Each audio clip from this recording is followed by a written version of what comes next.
মাজিদ, সহিহ হাদিস, প্রাসঙ্গিক কিছু কথা বলে আলোচনার ইতি টানবো ইনশাআল্লাহ।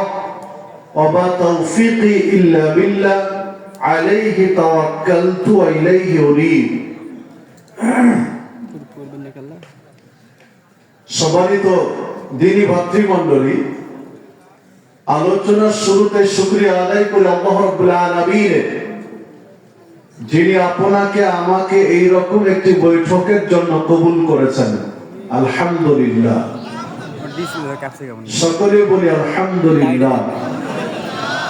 দরুদ এবং সালাম বর্ষিত হোক সর্বকালের সর্বশ্রেষ্ঠ মহামানব সাইয়্যিদুল মুরসালিন খাতামুন নবিয়্যিন রাহমাতুল লিল আলামিন নবী মুহাম্মদুর রাসূলুল্লাহ সাল্লাল্লাহু আলাইহি ওয়াসাল্লামের প্রতি।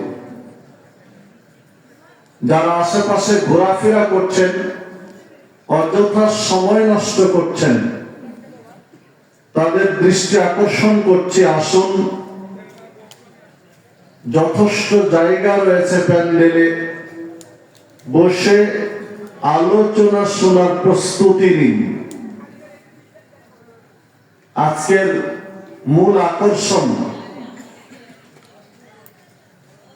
পশ্চিমবঙ্গ মুর্শিদাবাদ ভারত থেকে আগত ব্রাদার রাহুল হুসাইন ওরফে রুহুল আমিন। উনি কিন্তু আপনাদের মাঝে এসেছেন, আলহামদুলিল্লাহ। কারণ এই টেনশন নেই যে আসবেন কি আসবেন না ইত্যাদি, টেনশন নেই। উনি অলরেডি এসেছেন, সময় মতো স্টেজে আসবেন ইনশাআল্লাহ। উনি আসলে আমি ছেড়ে দেবো ইনশাআল্লাহ। আল্লাহ রাব্বুল আলামিন আজকের এই মাহফিলকে কবুল করে নিন। আজকের এই মাহফিলকে আমাদের সকলের জন্য জান্নাতে যাওয়ার ওসিলা হিসেবে কবুল করে নিন। আজকে মাহফিলের বদৌলতে আল্লাহ রাব্বুল আলামিন আমাদের পাপগুলো ক্ষমা করে দিন। চলুন আমরা মূল আলোচনায় ফিরে যাই। দেখুন, যুব সমাজ অন্যতম একটা শক্তি, দেশ জাতি গঠনের ক্ষেত্রে, সমাজ পরিবর্তনের ক্ষেত্রে যুব সমাজ অন্যতম কিন্তু একটা শক্তি। নবী মুহাম্মদ সাল্লাল্লাহু আলাইহি ওয়াসাল্লাম সংস্কারমূলক কাজগুলোতে যুবকদেরকে লাগাতেন। যেখানে সংস্কার দরকার, যেখানে বল প্রয়োগ করা দরকার, বল প্রয়োগের মাধ্যমে সংস্কার প্রয়োজন, এই জায়গাগুলোতে আল্লাহ রাব্বুল আলামিনের নবী মুহাম্মদুর রাসূলুল্লাহ সাল্লাল্লাহু আলাইহি ওয়াসাল্লাম যুব সমাজকে কাজে লাগাতেন। যেমন ভাবে সহিহ মুসলিমের একটি হাদিস আমরা আলোচনায় আনতে পারি, 2287 নম্বর হাদিস। নবী মুহাম্মদ সাল্লাল্লাহু আলাইহি ওয়াসাল্লাম মৃত্যুর 3 থেকে 4 দিন পূর্বে আলী রাদিয়াল্লাহু আনহু, যুবক সাহাবী আলী রাদিয়াল্লাহু আনহুর হাতে তরবারি তুলে দিয়ে বলেছিলেন, লা তুদা তিমসালান ইল্লা তামাসসাহু ওয়ালা কবরান মুশরিফান ইল্লা সাওয়াইতাহু। আলী, মদিনার অলিতে গলিতে ছড়িয়ে পড়ো, যত উঁচু কবর রয়েছে চুরমার করে দাও, উঁচু কবরকে মাটির সাথে মিশিয়ে দাও। মদিনার অলিতে গলিতে যে মূর্তি রয়েছে, মূর্তিগুলো ভেঙে চুরমার করে দাও। আমি মৃত্যুর আগে মদিনার এই শহরকে মূর্তি, উঁচু কবরের শিরক মুক্ত দেখে যেতে চাই। সম্মানিত উপস্থিতি, ভাবনা, সেই ভাবনার কথাটা বলছি, যেটুকু ভাবা দরকার যে এই সংস্কারের সময় আলী রাদিয়াল্লাহু আনহুকে কেন বেছে নিলেন? তখন তো আবু বকর রাদিয়াল্লাহু আনহু বেঁচে আছেন, ওমর ফারুক রাদিয়াল্লাহু আনহু বেঁচে আছেন, উসমান রাদিয়াল্লাহু আনহু বেঁচে আছেন। কেন বেছে নিলেন? বিশ্লেষকদের একটা বিশ্লেষণ বলছি, অনেকে অনেক বিশ্লেষণ করেছেন। কেননা এই সংস্কারে যুবক শ্রেণীর প্রয়োজন, যুবকদের দরকার এই সংস্কারে, তাই সংস্কার লাগিয়ে দিন। ঠিক দেখুন, মক্কা থেকে মদিনায় হিজরতের যে প্রেক্ষাপট তৈরি হয়েছিল,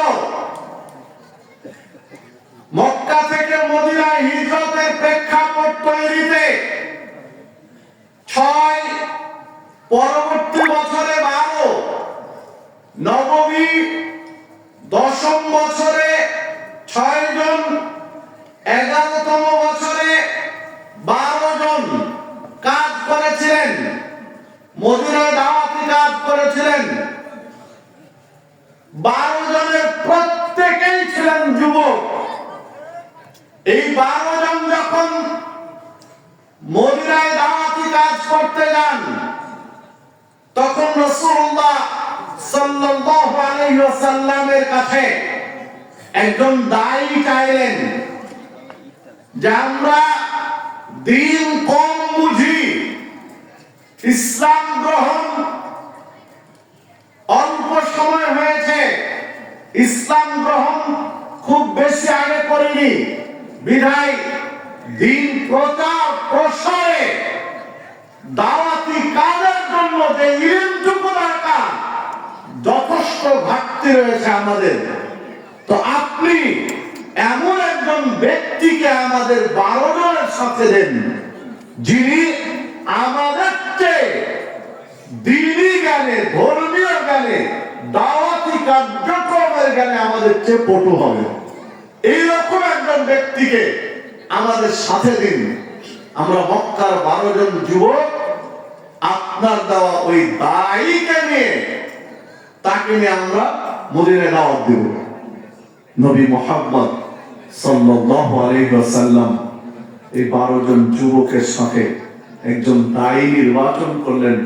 আসাদ বিন জুরারা রাদিয়াল্লাহু আনহু ছিলেন ওই 12 জনের প্রধান, আর এই 12 জনের সাথে মক্কার একজন দায়ী দিলেন মুসআব বিন উমাইর রাদিয়াল্লাহু আনহু। মানে ইনারা যেহেতু যুবক, যাকে দিলেন তিনিও যুবক, কোন মুরব্বীকে দেননি। একজন যুবককে 12 জন যুবকের সাথে আরেকজন যুবককে দিয়ে দিলেন যে 13 জন মিলে মক্কায় দাওয়াতি কার্যক্রম করে। এখানে ছোট্ট একটু ভাবার বিষয় রয়েছে, কারণ যুবককে কেন দিয়ে দিলেন? যুবকদের সাথে যুবক দরকার, যেহেতু এনারা সবাই যুবক, এদের সাথে একজন যুবক দরকার, তাহলে ম্যাচিং হবে কার্যক্রমে, মন মানসিকতায়, কথাবার্তায়। এছাড়া কি বিশ্লেষণ করবে? 13 জন যুবক মিলে 1 বছর দাওয়াতি কাজ করলেন। 1 বছর দাওয়াতি কাজের ফল দাঁড়ালো 75 জন ব্যক্তি পরবর্তী বছরে নবী মুহাম্মদ সাল্লাল্লাহু আলাইহি ওয়াসাল্লামের কাছে এসে ইসলামের উপরে দীক্ষা নিলেন।